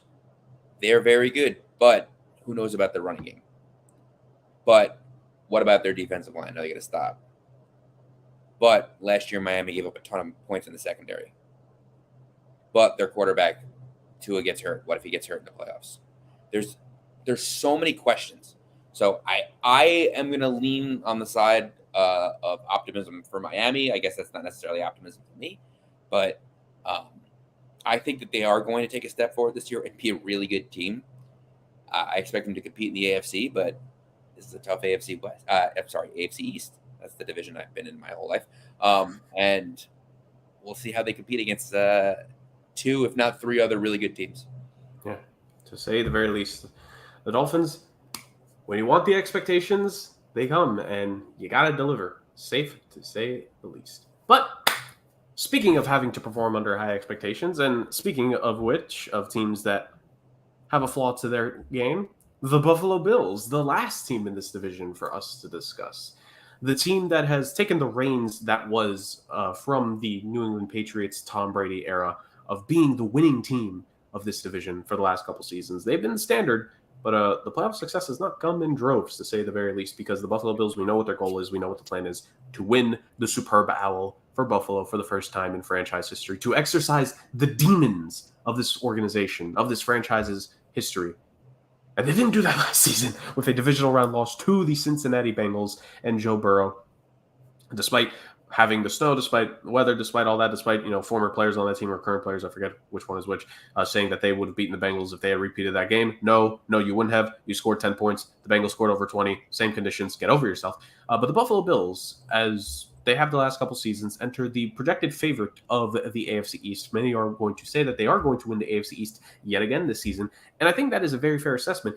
I think the question with Buffalo, at least for me, is what is their mentality for the postseason? Because I was actually having this conversation a little bit, actually, with a couple of friends of mine, not this past week, the week before. 2 weeks ago, my bad, fellas. And I asked a very interesting question, and I'm going to go through their roster first here, and then I'm going to ask that question. And I'll throw it to Justin first. So, again, we know quarterback of this team is Josh Allen. He's going to be the guy slinging it, to say the very least, as he is the face of the franchise. And I think most would say probably a top 5 MVP candidate for this upcoming season. You have a running back room, which, as Justin just made mention of, not necessarily the most balanced and the most talented in the world, but there's a couple pieces that they hope can perform. They took Damian Harris from New England. Maybe they hope that he can get some of that magic that he showed against them a couple seasons ago to go their way. But they also have James Cook, who could be a very good two-way back as well. And they have a veteran, Latavius Murray. But no, wide receiver-wise, it's going to be interesting to see the very least. Can Gabe Davis, the guy who we were high on going into last season but didn't necessarily perform, can he take that step again can he finally take that step that we were all assuming he would have taken last season this year? Can someone else on this team, perhaps a Trent Sherfield, perhaps a Khalil Shaker, take that step? Someone needs to be the wide receiver 2 behind Stephon Diggs. How long will Stephon Diggs be in Buffalo? Is the question. Tight end, you have a very good tight end set. Again, if we're just talking about pure receiving talent, this is a really talented tight end duo in Dawson Knox and the former pick and the pick from this past draft, Dalton Kincaid, to say the very least. And a good offensive line with Deion Dawkins, Connor McGovern, Mitch Morse, Ryan Bates, and Spencer Brown. Team that performed offensive line that performed for a couple of years there. They're hoping to continue to do so. And the defense, this was the big deal. They improved defensively last season, made another addition this offseason. AJ Epinesa, Jordan Phillips, Shaq Lawson, are some of the highlights of the front four. At some point this season, Von Miller is supposed to come back from the injury that cost him the second half of last year, and they're hoping that he can return to the level that he was playing at to begin last season. I think he had, 8.5 sacks in the first 9-10 games last season. He was performing pretty well. Somebody said he was defense player of Canada, but who knows where that guy is now. And they have a decent linebacking core with a couple of veterans there, and a defensive backfield that is still relatively talented, but has some questions about it to say. Actually, no, I won't even say questions. I think this is an extremely talented defensive backfield. Let me actually real quick. I forgot the man. I apologize. Matt Milano is the star linebacker of this team. I apologize, Bills fans, because Matt Milano is really, really good, and I will be crucified if I don't mention him. So I apologize there. So Matt Milano being the head defensive linebacker there. And, of course, the defensive backfield that is just star after star after star in terms of name value. Micah Hyde, really good safety. Jordan Poyer, really good safety. Tre'Davious White, really good cornerback. Got to get a little bit healthier this season compared to some of the last couple of seasons. And then Kyer Elam, who they are hoping is the definitive, no questions asked, cornerback number 2 on this squad. My question that I asked a couple of friends of mine a few weeks ago, guys, that I want to present to you both. Justin, you first, and then you can also say what you want about the Bills. Are the Buffalo Bills a team that give you the vibe that they welcome the pressure and expectation? Because I think of the Kansas City Chiefs, they know what the expectation is of them. Even before their Super Bowl win this past season, they know the expectation is pure greatness. They understand the roster they have. They understand the talent they have. Andy Reid, Mahomes, all of them.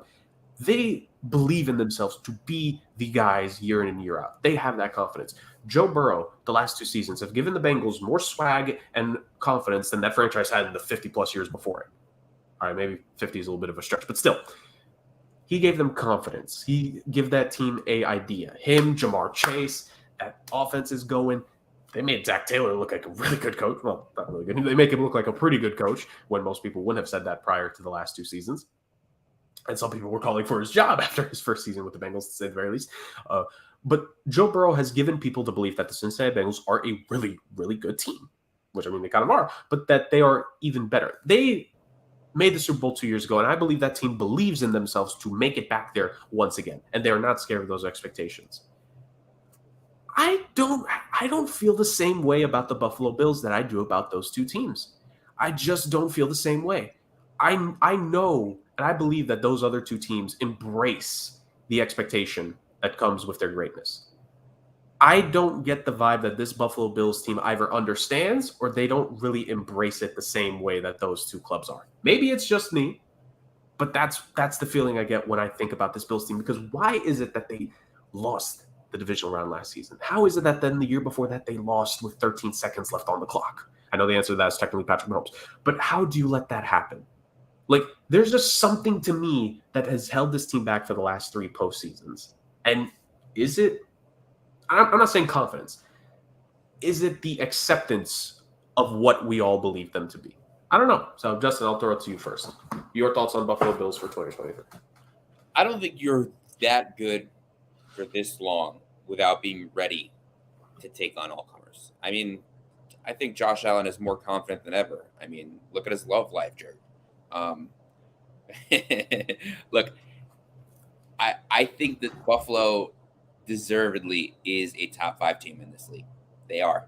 I don't think they're one, but I do. I think that they have the ability to win it all.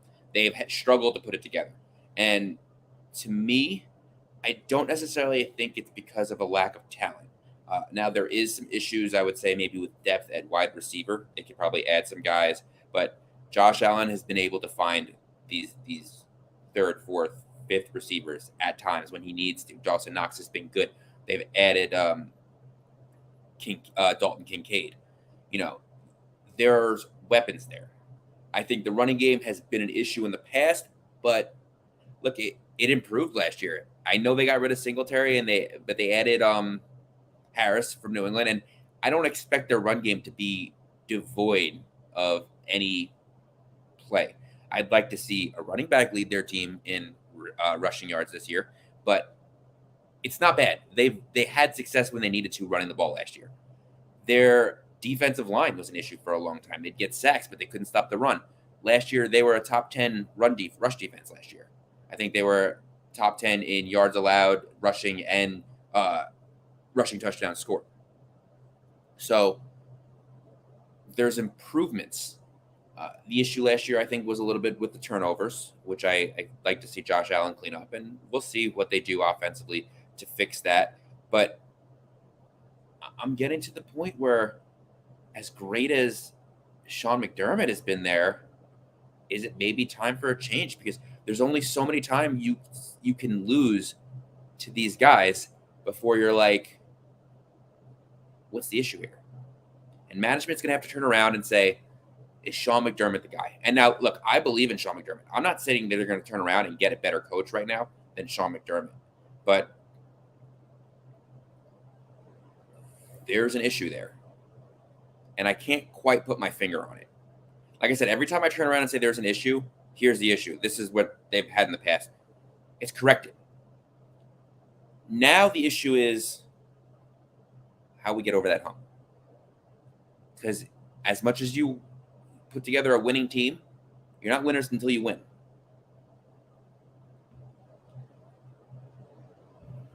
Fair, to say the very least. And again, when I said what I said, I don't mean to say that they're not talented, and I don't mean to say that there's not. No, I know, but you kind of went into it at the end of your breakdown of them. Is that how is it that year in and year out with a talented team like this, there's always something missing?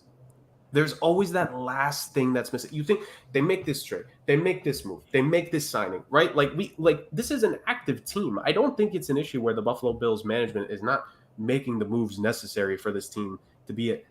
But at the end of the day, on the field, I think there's just a disconnect. That's why I say what I say. It's because let's be real here. Defense last season, they need to add more pass rush, right? So they add Von Miller. He was performing. Bad injury luck there. I understand. This offseason, Leonard Floyd, a proven guy. He's got double-digit sacks multiple times. They got that. They added Kincaid as the backup tight end. Maybe, like you said, backup wide receiver, or not backup, excuse me, second wide receiver is really the thing on the offense that they're missing, and consistency in the running game. But they've proven that they can overcome that to an extent. And maybe, I don't know, just there's something missing. I think it even goes beyond that. I think just there's something missing from this team that keeps them from finally getting over the hump. And that's why I personally believe, kind of a spoiler, I don't know if they're going to get over that hump this season. I was confident in saying last year's Bills team could have and should have gone over the hump. I don't think this year's Bills team is. I don't have that same thought of this year's Bills team. Well, look, let me and to take a risk of being crucified by my friends up in Buffalo. This team reminds me of one of the all-time great teams. And it's one of the all-time great teams that could, for some reason, never put it together. And it was an all-time great team in Buffalo. There's just something there that, like, if you would have told me Josh Allen went to a couple Super Bowls and didn't win, would I really be all that shocked? Honestly. Does this not scream Jim Kelly to you guys? I mean, Jim Kelly's a Hall of Famer. He's fantastic. He was an excellent quarterback there. Josh Allen has been an excellent quarterback, and not to compare him to a Hall of Famer, but he's been very good. He's the tough, big, he can run, he can throw. He's been excellent there. What is the issue in Buffalo? I couldn't tell you. It's the water, clearly. Rick, your thoughts about the Buffalo Bills going into 2023? So when Justin mentioned that, I thought he was talking about Dominic Hasek and the Buffalo Sabres Stanley Cup loss right? to the Dallas Stars and Brett Hull. A kicked puck. You know me and my hockey love. Oh, I do. Yeah, you know what? It's interesting because Sean McDermott has been 62-35 in his 6 seasons in Buffalo. They made the playoffs 5 out of his 6 seasons. They've won the last 3 AFC East divisional crowns. And you'd like to think, well, okay, what's the next step? Because you think logically your trajectory says there's going to be a next step there, but what's the next step? If you're keeping the same guys that are there and the same, people, it's like the New York Yankees. Oh, the trade deadline did nothing. And they're saying, no, well, we believe in this team. This team is good. Really? You want to put those horses behind guys that are constantly hurt and guys that constantly try and hit home runs and don't do the little things here and there? Look, we all thought Gabe Davis was going to have a bigger year last year than he did. The guy was targeted over 90 times. He only caught the ball 48 times. So, wasn't the answer. This defense could be really good. If Von Miller's back to full strength, you put him in that linebacking core with guys like Shane Ray and Matt Milano, that could be really good. The secondary, Kyer Elam, Jordan Poyer, Tre'Davious White. I think the big thing that Buffalo did was they lost Tremaine Edmonds, another guy in the linebacking core they lost. And, of course, the real story is going to be, DeMar Hamlin's back on the field. Let's see how that works out. So you have all of that too. But the fact of the matter is that this is a Buffalo team that, can compete with those top echelon teams. But, now we're kind of saying, but why are you just competing with them? Why aren't you going over them? Like I said, what's stopping them from getting over the hump? And a lot of times it's themselves. I mean, if you go through every single one of their playoff losses in the years that McDermott's been there, his first year when they lost to Jacksonville was because their offense couldn't do anything. The next time they were there was the loss to Houston when they lost from a 16-0 lead. They were complacent. The Kansas City game and the AFC title game, 13 seconds left, but it's Patrick Mahomes. And then the Bengals, the team of destiny. And then, again, there's just a lot of things. Buffalo's a nice team, but Buffalo's not the team that is going to be the gritty team that grinds out a win. Like, they're going to, be the favorites in the division for a reason. But, after a while, you're just like, what else can you give me? And so I think, will a change be necessary? Maybe, but Sean McDermott hasn't done anything, I think, to warrant changing, because he's going to be a hot commodity on the coaching market if Buffalo lets him go. But, I don't think that's the answer. I think they need to address the spots that they tried to address, and we'll see if Murray and Harris are the guys in the running back room that they want them to be. Because if Josh Allen's leading this team again in rushing yards, then there's a problem. Because it's going to be the same old humdrum offense that gets you anywhere from 11 to 13 wins, gets you a first-round playoff win and a second-round playoff exit, and we're back to the drawing board again in Buffalo. So, Yeah, and I've certainly had this conversation / argument with Rick and Justin over the years of expectations for teams. And at some point for Buffalo, it has to be, why are we not winning the Super Bowl? And I think this season, because Justin mentioned, Sean McDermott there at the end of his analysis, and you bring him up, Rick. I don't think Sean McDermott's future should be in question for 2023. But I don't either, by the way. I'm just throwing that out. No, I know, but because here's the thing: someone cannot be the problem, but replacing them can be the solution. Sean McDermott's a really good coach. No, listen, Sean McDermott's a really good coach. But is he just not finding a way to get all the pieces clicking at the end of the day for them to win? You just said it, Rick. Look at all the playoff losses that this team has had. You just went through the resume. You lost to what many would say was the best defense of that individual season. What, it was 2017 Jacksonville team? Yeah. Which, God, what a lifetime ago that feels like. I know. That was an extremely good defense. Then you lose to the Houston Texans, which, for all we say about him off the field, Deshaun Watson at that point was a top 5 quarterback in this league. Yep. And now you've had 3 straight playoff losses in a row to the best quarterback in the NFL and one of the top 10 of all time in Patrick Mahomes, and a quarterback who people are saying, if he gets a Super Bowl on his resume and he can make Cincinnati relevant for a period of time, Joe Burrow is probably going to be a top 10 quarterback when all is said and done in his career. Why are you not beating those teams if you're supposed to be on their level? Why are you not outperforming those guys if you're supposed to be on their level? I think that is a legitimate question to ask. And again, I don't think I'm not saying 2023 is the end all be all of, hey, if it's not this, then, significant changes. But I'm not going to rule out 2024 if 365 or 66 days from now, we are coming back, because next year's a leap year, right?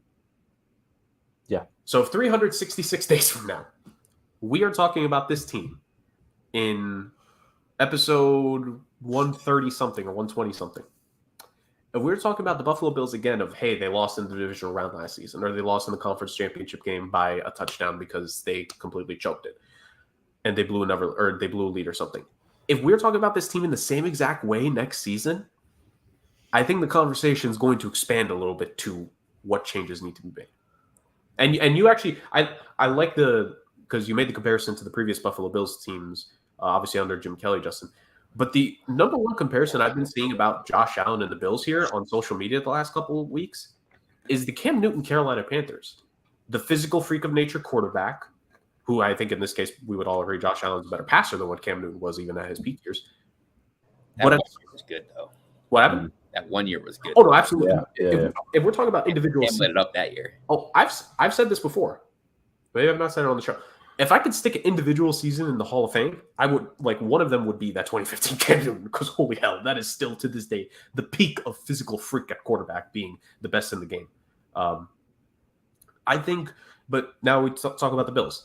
The Panthers team and Bills team, good defense, right? Pretty good defense.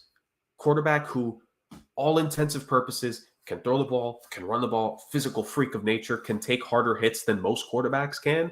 But you would prefer if he doesn't have to take all those hits because the running game isn't necessarily pulling its full weight. And the wide receiving core, granted, I think Josh Allen has a better individual weapon in Stephon Diggs than Cam Newton ever had in Carolina. But the rest of the receiving core needs to step up. A coach that's a very good head coach that we wouldn't necessarily point to as the problem, but why is he not being the solution? Are you seeing the similarities as I start to weave these vines a little bit here? I think there is reason to say that if the Buffalo Bills do not win the Super Bowl this season, there needs to be a heavy discussion within the organization on what they need to do to succeed. And I think it's coming, man. I think the Bills are very much more in that place than the Cincinnati Bengals. Because, again, the Bengals are still ahead of schedule than what they were supposed to be. They were not supposed to make the Super Bowl year 2 of Joe Burrow. They were not. Let's call that as it is. They were not supposed to have made the Super Bowl 2 seasons ago. But they did. And now that they have that with a second AFC Championship game appearance in there, the Bengals have the leeway.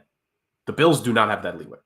Let's just call it pure honesty. They do not have that leeway. And there are high expectations for this team. And that's why my question ultimately is, does this team truly, I'm talking about in every single way, do they truly embrace and put on their back those expectations that we are giving them? I don't know. And maybe the expectation will be too much for this Bills team again this season.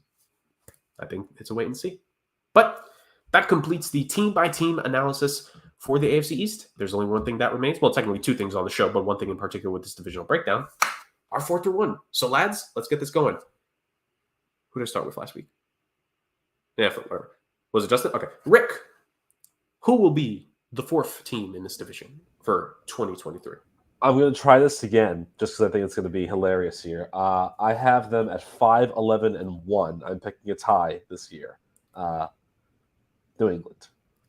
Justin's so sick of all these ties. Justin, who do you have as your fourth seed in this division? I think all of the AFC East teams are going to have a tougher schedule this year. I think they play tougher divisions. And that being said, I have the New England Patriots in last place, which with maybe a little bit too low of a record at 4-13. Oh, that's interesting. I also have the Patriots in fourth. I probably, if I had to assign them a win total, I was probably going to go 6-11, maybe at best 7-10. 4 seems too low for them. I don't know. I mean, I'll go through the games later, but yeah. No, I think it's. I mean, maybe the Patriots need a 4-win season so they can finally get some goddamn talent in their locker room. Anyways, moving on. Rick, this is I think where it gets interesting. Rick, your third team in this division at 10-7.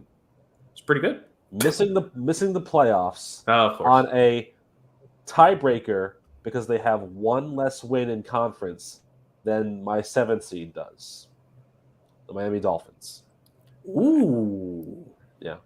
So no playoffs for the Dolphins. That's also a team I think after this season, if they don't make the playoffs and if they don't have a decent playoff performance, it'll be questions to say the very least. I don't think so because they made it last year with all the trials and adversities, and I think if they don't make it this year, there will be some questions, but they still got a good enough roster that they can just overcome all of that. Well, I'm not talking about the head coach. I'm talking about the quarterback. Oh, but I guess we'll say. Yeah. Justin, who is your third team in this division? My third team with double-digit wins. I'm not going to give my playoff predictions yet, but with double-digit wins, I have at 10-7 the Miami Dolphins. Oh, okay.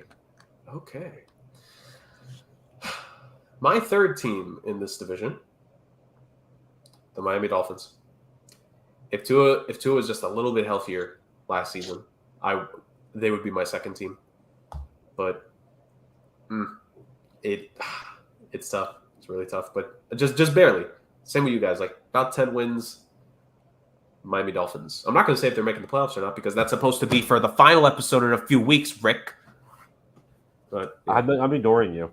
I know. You always do. It hurts, man. Yeah. All right, second team in this division for you guys, although I can take a pretty good guess. Oh, you want to go second instead of first? Okay, yes, go first, even though I know who your second's going to be. Go ahead, go first. You think you know who my second's going to be? I don't know you anymore at this point. 13-4, winning this division with a perfect 6-0 record in division. Jets. So the season he leaves the fan base, he has them going 13-4. Way they go 6-0 in the division. That's what I have it, 6-0. I also have them starting off the year 4-2 before the bye. The only losses are to Kansas City and Philadelphia in that opening 6-game stretch. I think, it is a gauntlet, but I think that this is a team that now they have a good enough quarterback. They are a team that is very dangerous, very, very talented, and I can see them bullying some other teams along the way to a 13-4 record, and that's what I got. So there you go. I thought you'd be happier than that, but whatever, Justin. I'm very happy with it. I love to hear that my team is being applauded and predicted to do very well. For me, at 14-3, I have the defending Buffalo Bills reclaiming the top spot. I think that there is going to be a little bit of a rough start.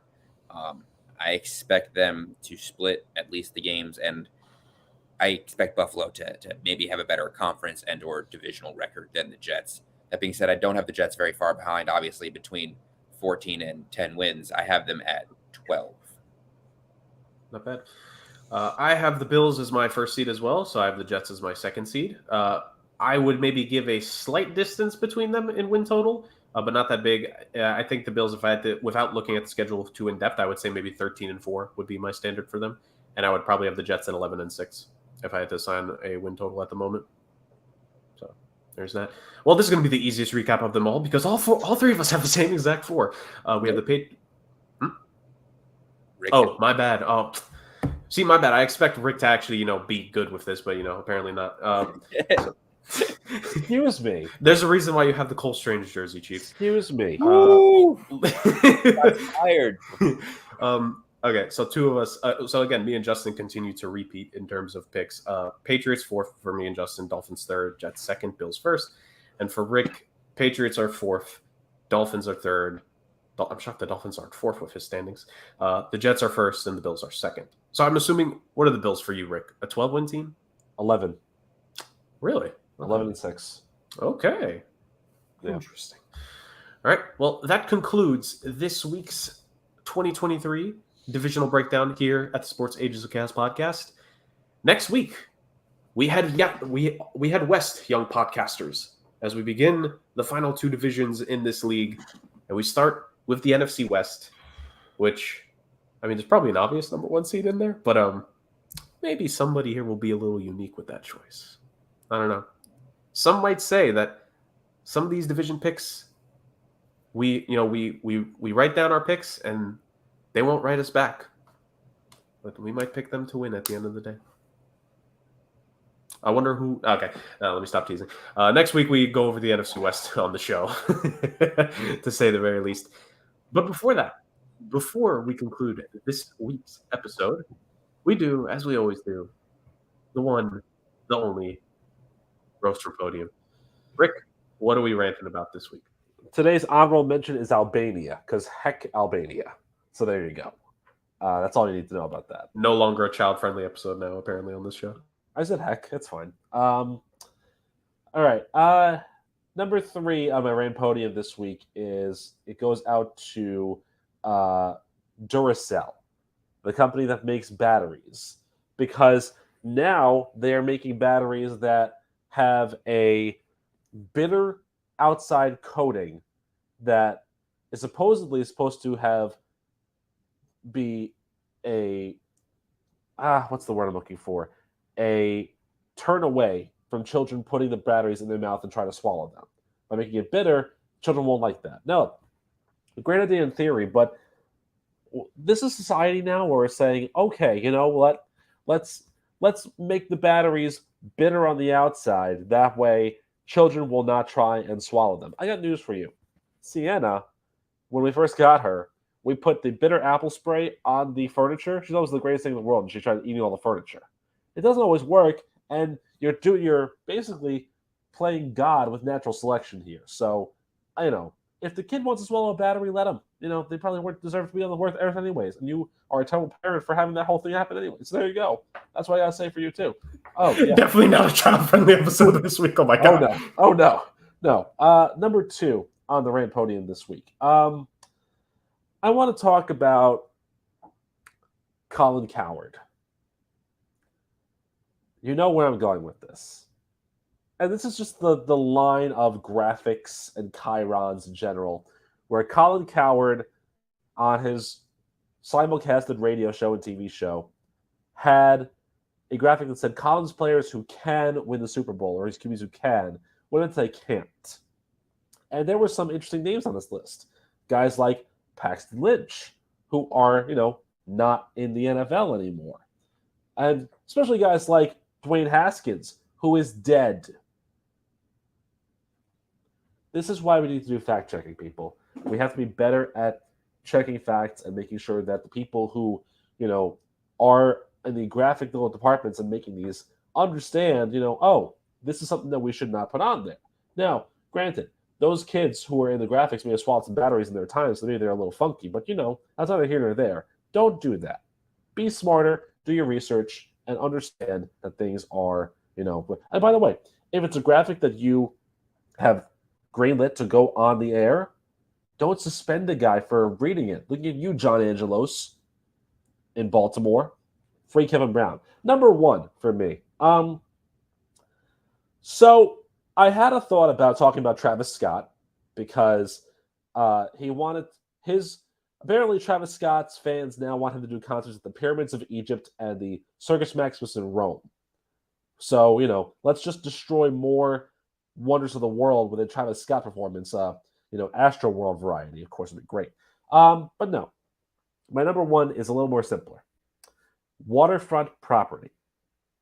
If you know you're going to live on the water, that's your own fault for whatever happens to your house when the beach erodes away and your house falls into the water. So, how about a block away from the water? Because waterfront property, while it's millions of dollars more, does it really help? Is it really good for you to have property right on the water? You rich, elite, terrible people like Jeff Bezos and Mark Zuckerberg? Like, there's no need for it. I don't see the need. Give the beaches back to the whales and the mammals and Aquaman, because he needs all that space. And just don't do it. Like why are you building all these grand structures on the water when all you need is one more hurricane and that will just wipe out your entire life savings? Don't be stupid. Don't be stupid. And don't go to Duncan, because Duncan sucks. And you know what?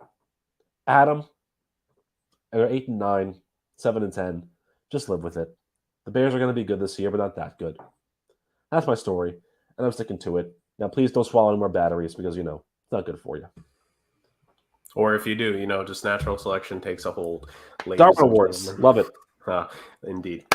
That does it for this week's edition of the Sports Agents of Chaos podcast. 75% of the way complete with the NFL divisions. 2 more remain. And then after that, we give our final playoff standings. And then, of course, that coincides with the start of the regular season. And that coincides with the return of the Sports Agents of Chaos Pick Challenge. Excitement all around.